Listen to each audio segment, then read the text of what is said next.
Bringing a comic book character to life is a lot harder than it sounds. You have to balance a number of factors: the right actor or actress, the right director, the right story, the right time, and yes, even the right look. Comic book characters are usually outlandish. They're larger than life, and the costumes that they wear are often outrageous, fantastical, and sometimes pretty much absurd.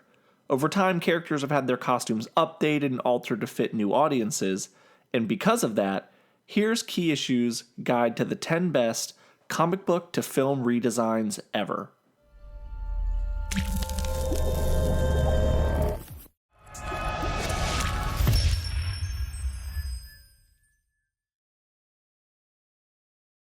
Don't forget to subscribe and hit that bell to become legendary so you don't miss any Key Issues content, and let us know if there's any legends down in the chat.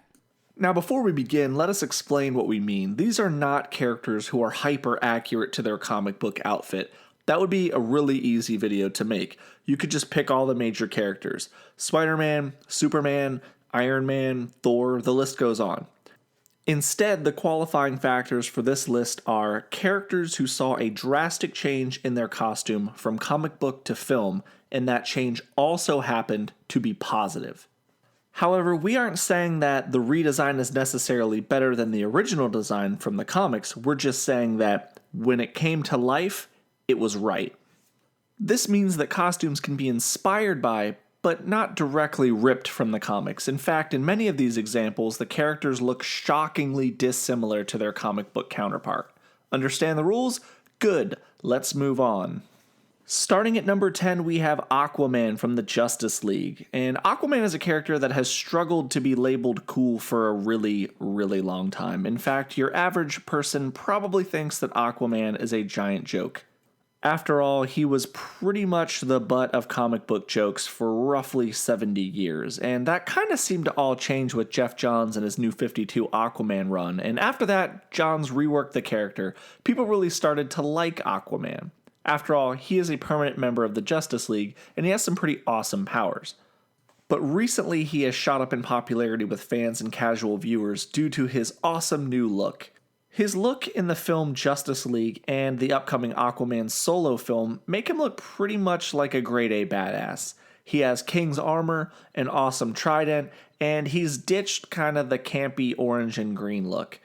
Aquaman really hasn't had a chance to shine yet on the big screen, so we hope that by the end of Aquaman, people really start to get a sense of how cool this character actually is.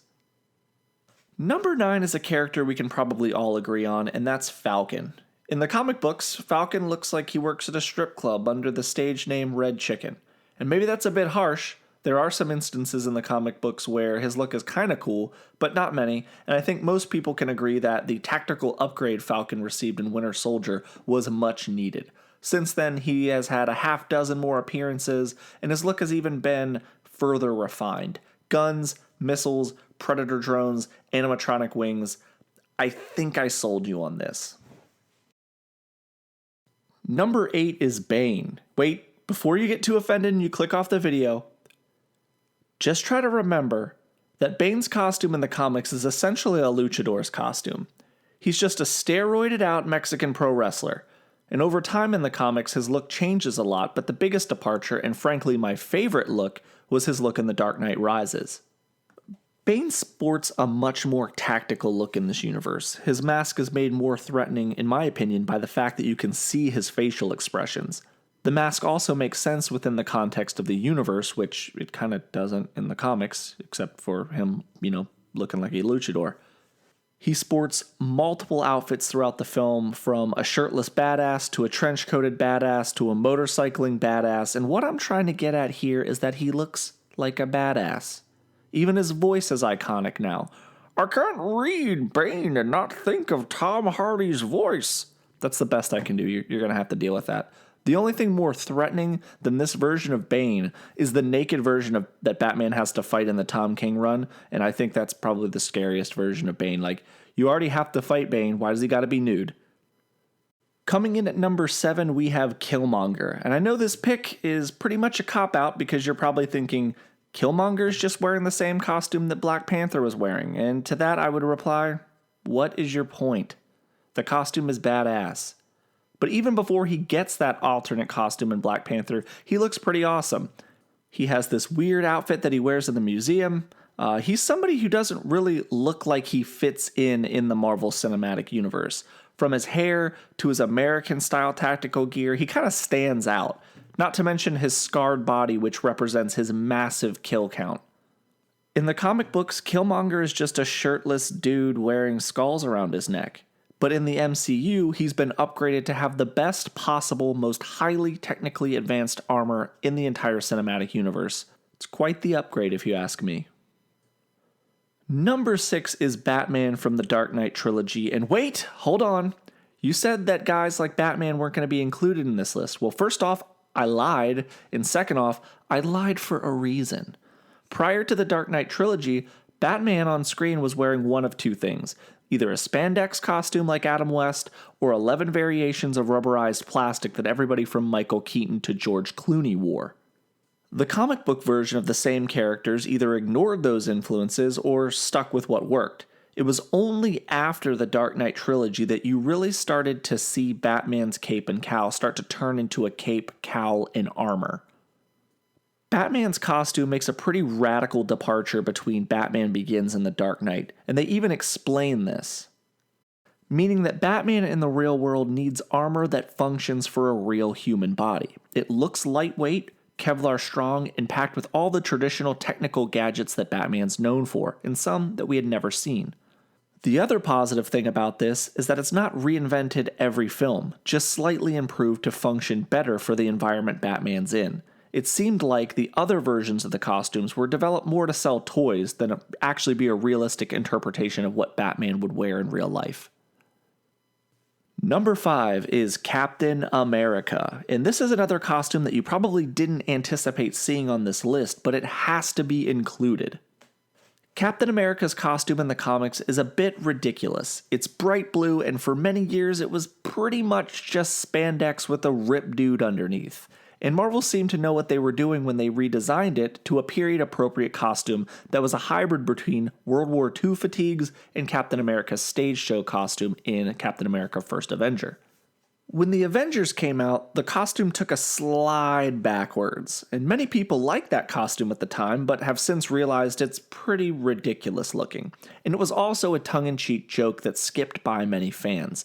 The outfit was designed by Agent Coulson in the film as an homage to Captain America's trading cards, which depicted his stage costume. By the time we see Cap in Winter Soldier, he's well on his way to redefining the badass look that we now know today, a look that also has been adapted for comic books.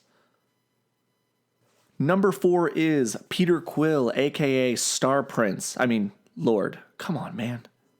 There isn't a lot to say here other than the fact that Marvel did a really excellent job modernizing the costume that Peter Quill wears. In the comics, Starlord had a more outlandish helmet and a blue costume for the majority of his time as Starlord. In the films, his style is more like that of somebody who grew up in the 80s but didn't have access to the more ridiculous neon color schemes or Aquanet that some of the people had during that time frame. Making the soundtrack and his tape player an integral part of the design was also really smart as well. It gives the character more relatable qualities and improves not only on the character's look, but the entire, film as a whole. Additionally, the face mask and helmet redesign is a massive improvement. This redesign is actually so good that it's even been adapted as the primary look for Starlord in the comics now, which is also kind of rare to see. Number 3 is Zod. And Zod has taken many looks in the comics over the years, but more often than not, he was kind of depicted as a more military scientist-looking character. He was smaller in stature and seemed to focus more on his brain rather than his brawn. This character's redesign started around 2011 with pre-production for Man of Steel, and from there it really took off. They wanted to give Superman somebody to fight, somebody that he could hit. So who better to fight Superman than another Kryptonian? This Kryptonian wouldn't know that they had their tremendous abilities, and therefore came clad in fantastical futuristic armor. They replaced the military garb of the comics with full Kryptonian battle armor, and since then, Zod has pretty much kept that look in the comics. Zod looks badass throughout the majority of Man of Steel. Eventually, he sheds this look and even has his own house sigil present on his armor, much like other Kryptonians. This was another fresh new look for audiences who weren't familiar with this aspect of lore associated with Kryptonians. Trained my entire life to master my senses. Where did you train? On a farm? Number 2 is actually a pretty new entry into the comic book film world, and that is Adrian Toomes, the Vulture. In the comic books, the Vulture is essentially a man wearing a bright green bird costume, and he's not a very formidable looking opponent. Over time, his look is adapted and updated, but it never really passed the cool test for me as a comic book reader. When they reinvented the character as a man in a giant mechanized battle glider, they won me over pretty much immediately. The look of Vulture is incredible. Giant menacing wings, flight helmet with glowing eyes, turbines everywhere, and deadly mechanical grasping talons. The Vulture in Spider-Man Homecoming is a human predator drone, and personally, I think it's a far more dangerous look than the weird old geriatric man in green spandex. Last but not least, we have the safest pick possible, and that is the Joker. More specifically, the Joker played by Heath Ledger. Now, many people who are watching this video might not be old enough to remember what the Joker was depicted like before The Dark Knight. In the comic books, the Joker has been depicted many different ways, but it was Heath Ledger's portrayal in darkness that helped define the character going forward. Some of the Joker's darkest stories have taken place after The Dark Knight came out, and that's just my own personal opinion. Aspects like the facial scars and the subsequent stories about how he obtained them help add this creepy depth to the character that was missing from previous incarnations. See, other versions of the Joker were desperate to tell you where he came from and what he wanted, and in many cases let him act a bit like a buffoon. Heath Ledger's Joker didn't really bother to weigh us down with anything like a backstory. This character let his appearance tell the tale.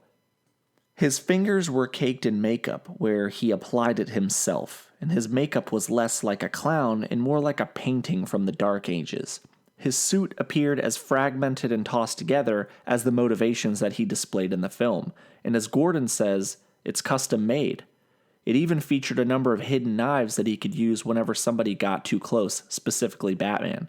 His hair was also kept considerably longer than it was normally shown in the comics.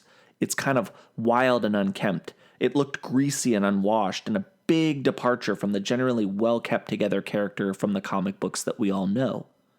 It's for these reasons and many, many more that this character redesign is, in our opinion, the best of all time. That is about it for this video, but because of the way the YouTube algorithm works, we need comments and likes on this video, so please feel free down in the bottom to let us know what you think. Is there one that we missed, or is there one that we got completely wrong? Let us know down in the comment section and try to keep things civil. These are just opinions, and I'm sure ours differ drastically from yours.